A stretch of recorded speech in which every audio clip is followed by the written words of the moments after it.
आज शनिवार का दिन है, जिस दिन अपन इस दरिद्रता से मिलने के लिए पीपल के पेड़ के नीचे आए हैं। हिंदू धर्म में ये दिन पीपल के वृक्ष के लिए पूजनीय होगा। जो भी शनिवार के दिन पीपल के वृक्ष की पूजन करेगा, दूध चढ़ाएगा या मिष्ठान का भोग लगाएगा, लक्ष्मी और नारायण उसके घर में प्रवेश कर जाएगा। लक्ष्मी और नारायण उसके घर में प्रवेश करेगा। इसलिए नियम बनाया। कौन से दिन का? शनिवार। लक्ष्मी जी बोली, नारायण आपने तो एक दिन का वार लिख दिया। शंकर जी ने 7 वार बनाए हैं, रविवार, सोमवार, मंगल, बुध, गुरु, शुक्र और शनि। ये शिव जी ने बनाया। अब एक दिन आपने अपना बना लिया, बाकी के दिन अगर कोई इस पीपल के वृक्ष के नीचे आएगा और यहाँ तो दरिद्रता बैठी है, तो उसका क्या होगा? भगवान नारायण बोले, सुन दरिद्रता, तेरे से एक विनती है, अगर कोई भी मनुष्य इस पीपल के पेड़ के नीचे अगर 7 दिन में आता है और उसके हाथ में अगर कोई सामग्री होती है तो तू उसके घर में प्रवेश नहीं करेगी। नियम में पीपल के वृक्ष का या तो पानी का लोटा लेकर जाओ, कुंकू का चोपड़ा लेकर जाओ, शक्कर लेकर जाओ, या पेड़ के नीचे चींटी को डालने के लिए आटा ले जाओ, पर खाली हाथ पीपल के वृक्ष के नीचे कभी मत जाओ, कभी नहीं जाओ।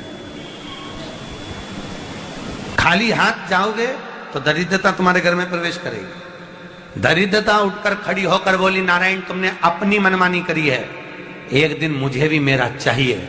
भगवान ने कहा, बोल कौन सा दिन चाहिए? दरिद्रता कहती है, रविवार के दिन इस पीपल के वृक्ष के नीचे मैं दिन भर नृत्य करूं, इसमें रहूं, और जो यहां आए रविवार को मैं उसके घर में प्रवेश करूं। भगवान ने कहा, ठीक है। दरिद्रता, रविवार का दिन एक ऐसा दिन रहेगा जिस दिन तू इस पीपल के वृक्ष के नीचे नृत्य करेगी, और जो आएगा इस पीपल के वृक्ष के नीचे तो उसके साथ प्रवेश करेगी। मैंने तुझे वर दिया। इसलिए हमारे यहाँ केवल पीपल का वृक्ष अगर दीवार में भी लग जाता है ना, किसी की फैक्ट्री की दीवार में, किसी के घर की दीवार में पीपल का वृक्ष अगर लग जाता है, पीपल का पौधा लग जाता है, उसको कितना भी तोड़ लो वो वापस लग जाएगा। फिर तोड़ोगे फिर लग जाएगा।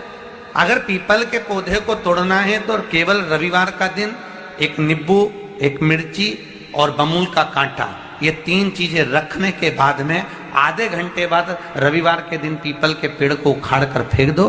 दूसरी बार कभी पीपल दीवार में लगता ही नहीं, कभी नहीं लग सकता। केवल एक रविवार का, केवल एक संडे, इतवार का।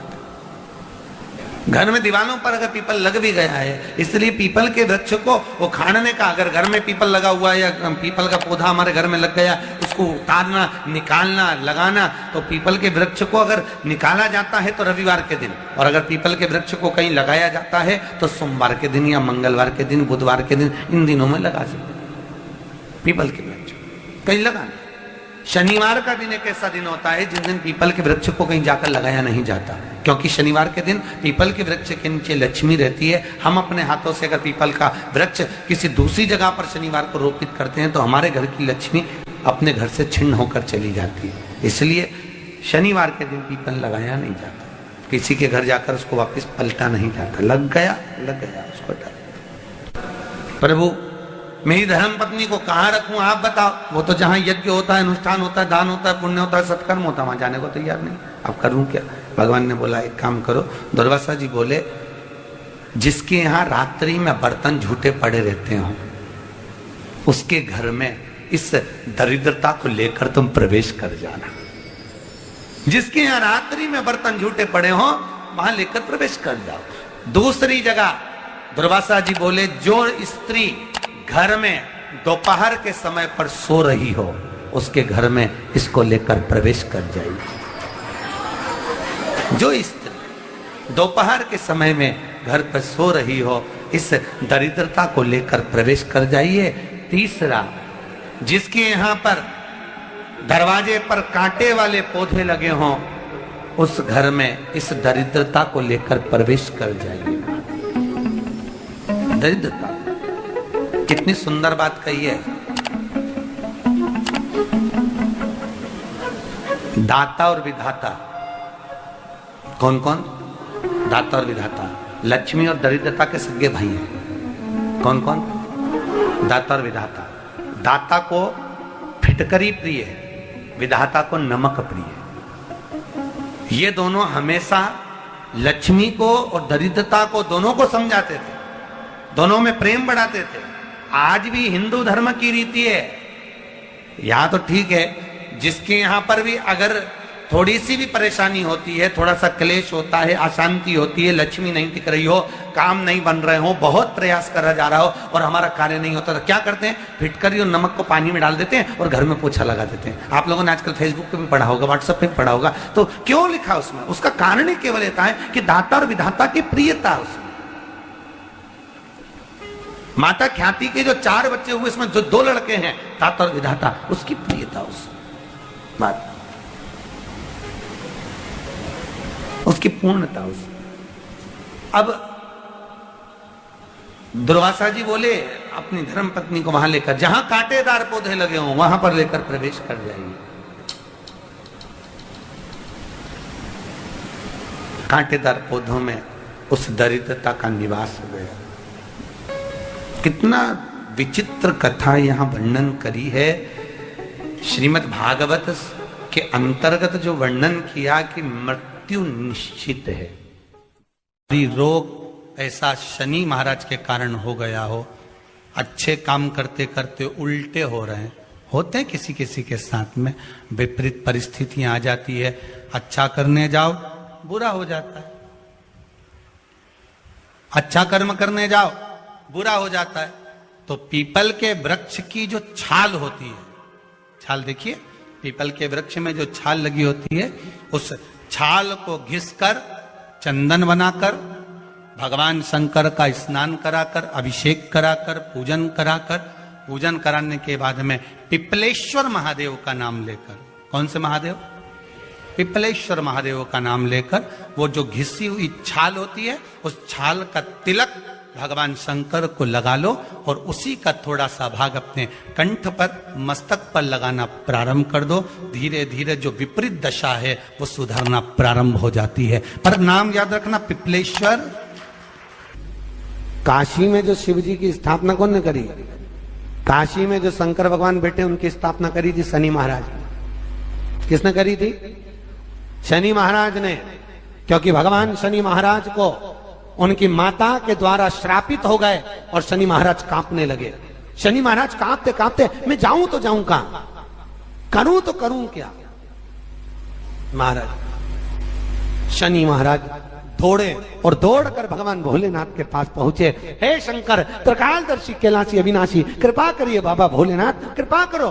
क्योंकि दुनिया में 33 करोड़ देवी देवता हैं जिनको शनि लग सकता है, केवल एक, किसको छोड़कर? शिव को छोड़कर। राम जी को शनि लगा तो 14 वर्ष वनवास चले गए। कृष्ण को शनि लगा तो मथुरा छोड़कर द्वारका चले गए। शनि लगा। हनुमान जी को शनि लगा तो गुफा में बैठकर राम राम जपना पड़ा। शनि सबको लगता है, केवल शनि नहीं लगता तो एक मेरे महादेव को, मेरे भोले बाबा को नहीं लगता।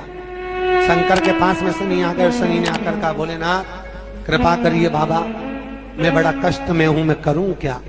बाबा भोलेनाथ ने कहा, जा गंगा जी के तट पर काशी में जाकर एक शिवलिंग की स्थापना कर, उसकी आराधना कर और तेरा शरीर ठीक हो जाएगा, कष्ट नहीं भोगेगा। शनि महाराज ने काशी में जाकर शिव जी की स्थापना करी। आज भी नियम है, जिसको शनि लग जाता है एक काजल की डिब्बी ले लो और काजल की डिब्बी को 21 बार उतार कर उसको एकांत में जाकर, जंगल आदि में एकांत में किसी पेड़ के नीचे इतना सा खड्डा खोद कर उसमें काजल की डिब्बी को डाल दो और मिट्टी से पूर दो, उस व्यक्ति का शनि समाप्त हो जाता है। काशी विश्वनाथ का नाम लेकर काजल की डिब्बी को 21 बार उतार कर अगर काशी विश्वनाथ का नाम लेकर शनि वाले व्यक्ति को अगर पेड़ के नीचे दबा दे, शनि समाप्त, शनि उसको परेशान नहीं कर सकता। काशी कितनी मूलता है, उस क्रम को देखिए। भगवान शंकर पर विश्वास रखकर एक एक पल, एक एक घड़ी, एक एक समय, एक एक नक्षत्र का शिव महापुराण में वर्णन है। यहां तक शास्त्र कहता है कि पीपल के वृक्ष की जब भगवान शिव रचना करे, पीपल के वृक्ष की जब रचना करी गई तो उस पीपल के वृक्ष में भी कौन सा समय किसका है ये शिव महापुराण वर्णन करती है। सुबह 4 बजे से लेकर 7:30 बजे तक पीपल के वृक्ष में ब्रह्मा जी का वासा होता है। 7:30 बजे से लेकर 10:30 पौने 11 बजे तक पीपल के वृक्ष में भगवान विष्णु का वासा होता है। 10:30 बजे से लेकर पीपल के वृक्ष में 11:30 बजे तक पितरों का वासा होता है। 11:30 बजे से लेकर 12:30 बजे तक पीपल के वृक्ष में आहूतों का वासा होता है। 12:30 बजे से लेकर शाम को 4 बजे तक पीपल के वृक्ष में वासुकों का वासा होता है। 4 बजे से लेकर शाम को 7:30 बजे तक पीपल के वृक्ष में शंकर का वासा होता है। 7:30 बजे से लेकर 9:30 बजे तक पीपल के वृक्ष में कुबेर का वासा होता है। 9:30 बजे से लेकर फिर कुबेर के वृक्ष में अन्य देवों का वासा चालू हो जाता है। इसलिए हमारा हिंदू धर्म कहता है, हमारे शास्त्र कहते हैं कि पीपल के वृक्ष को जब पूजा जाता है, पीपल के वृक्ष की जब पूजन करी जाती है तो सुबह 10:30, 11, ज्यादा से ज्यादा 11:30, ज्यादा से ज्यादा 12, उसके पहले पीपल के वृक्ष की पूजन कर लेना चाहिए। रात को कुबेर का वासा होता है, इसलिए पीपल के वृक्ष में दीपावली के दिन रात्रि को 8:30 बजे से लेकर 9:30 बजे के बीच में जो पीपल के वृक्ष के नीचे घी का दिया लगाता है उसके घर में कभी संपदा की कमी नहीं आती है, क्योंकि कुबेर स्वयं विराजमान होता है पीपल के वृक्ष के नीचे। क्यों? क्योंकि 11:30 बजे से लेकर 12:30 बजे तक पीपल के वृक्ष में पितरों का वासा रहता है, आहूतों का वासा रहता है, फिर वासुकों का वासा आता है। पितृ किसको कहते हैं? महाराज जो पूरी उम्र लेकर चले गए और उनके भीतर अभिलाषाएं बहुत थी, मैं ये भी करना चाहता हूं, मैं ये भी करना चाहता हूं, वो पितृ हो जाते हैं। आहूत किसको कहते हैं? जिस माता के गर्भ में बच्चा जन्म ले और मर जाए, या 6 महीने का गर्भ धारण करने के बाद अवर्षण हो जाए, जीव पड़ने के बाद 6 महीने के बाद अगर बच्चा गर्भ में भी शांत हो जाता है, कुंवारी अवस्था में शांत हो जाता है, जिसका विवाह नहीं हुआ ऐसा बच्चा जब शांत हो जाता है, अधोगति में कोई मर जाता है, सुसाइड कर एक्सीडेंट में किसी भी रूप में मर जाता है, तो वो आहूत कहलाता। शनिवार के दिन जो पीपल के वृक्ष में सरसों के तेल का दीप लगाता है उसको शनि कभी परेशान नहीं करता। एक बात हमेशा ध्यान रखिएगा, मान लो अगर कोई भारी रोग ऐसा शनि महाराज के कारण हो गया हो, अच्छे काम करते करते उल्टे हो रहे हैं, होते हैं किसी किसी के साथ में, विपरीत परिस्थितियां आ जाती है, अच्छा करने जाओ बुरा हो जाता है, अच्छा कर्म करने जाओ बुरा हो जाता है। तो पीपल के वृक्ष की जो छाल होती है, छाल देखिए, पीपल के वृक्ष में जो छाल लगी होती है, उस छाल को घिसकर चंदन बनाकर भगवान शंकर का स्नान कराकर, अभिषेक कराकर, पूजन कराने के बाद में पिपलेश्वर महादेव का नाम लेकर, कौन से महादेव? पिपलेश्वर महादेव का नाम लेकर वो जो घिसी हुई छाल होती है उस छाल का तिलक भगवान शंकर को लगा लो और उसी का थोड़ा सा भाग अपने कंठ पर, मस्तक पर लगाना प्रारंभ कर दो। धीरे धीरे जो विपरीत दशा है वो सुधरना प्रारंभ हो जाती है। पर नाम याद रखना, पिपलेश्वर।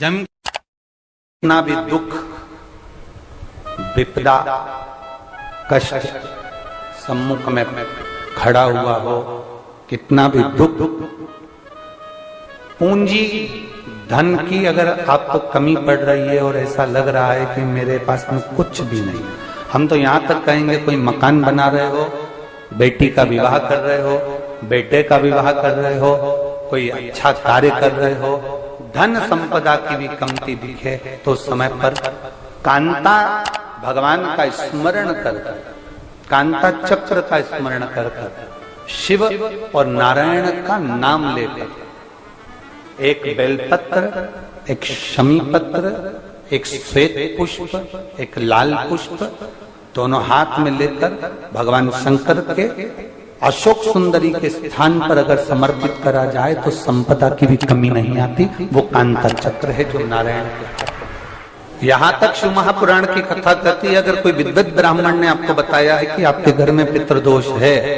कोई विद्वान ब्राह्मण ने बता दिया कि आपके घर में काल सर्प दोष है, कोई विद्वान ब्राह्मण ने बता दिया कि आपके यहाँ पर ये वास्तु दोष है और इस दोष को मिटाना जरूरी है। कोई ने आपको बताया, उस समय पर हमें घबराना नहीं।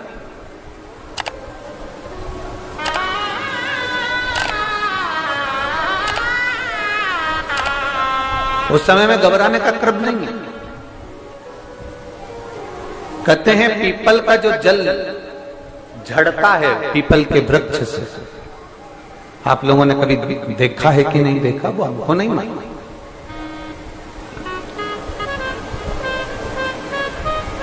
कितना भी अगर कोई वास्तु दोष बता दिया, पितृ दोष बता दिया, काल सर्प दोष बता दिया, कितना भी अगर कोई दोष बता दे, तो पीपल का जो जल वृक्ष में से झड़ता है, कभी कभी आप उसके नीचे हाथ रखकर देखना, थाली रखकर देखना, उसमें पत्थर पर देखना, तो वहां पर भी पानी के निशान आपको मिलेंगे, बूंद के निशान मिलेंगे।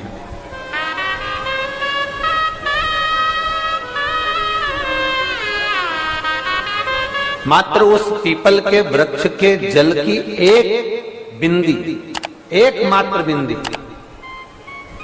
शंकर भगवान का जो शिवलिंग है जलाधारी है, चरण है, गणेश कार्तिकेय का स्थान है, अशोक सुंदरी का स्थान है, और प्रत्येक जलाधारी में से पानी बीच में से आकर नीचे की ओर गिरता है, नीचे की ओर गिरता है।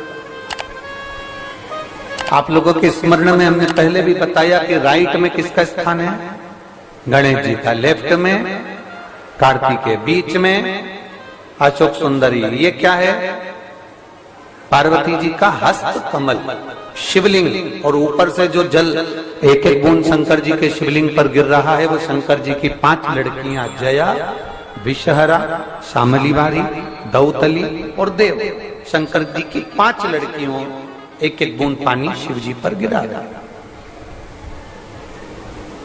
जहां जल नीचे गिरता है उस स्थान से जहां तक जल बहकर जा रहा है, उस स्थान तक 33 कोटि देवताओं का स्थान, 33 कोटि देवताओं का स्थान। अब जहां पानी आया, जहां नीचे गिरा, उसके बीच में जो स्थान होता है, आप लोगों ने देखा है कि नहीं देखा? जिनने देखा है जरा हाथ उठाओ। ये पानी जैसे यहां तक आया और यहां के बाद नीचे गिरेगा, तब वो नाली के माध्यम से बाहर जाएगा। तो जितनी दूर यहां से वो नीचे की ओर जो गिर रहा है, यहां से वो नीचे की ओर जो पानी जा रहा है, ये जो स्थान होता है, ये हमारे 3 दोषों को निवारण तुरंत कर देता है। एक हमारा पितृदोष, एक हमारा काल सर्प दोष और एक हमारा वास्तु दोष का निवारण ये तुरंत करता है। और ये तो हमने केवल आपको शिव महापुराण के माध्यम से बताया कि ये 3 दोष का निवारण कर दे।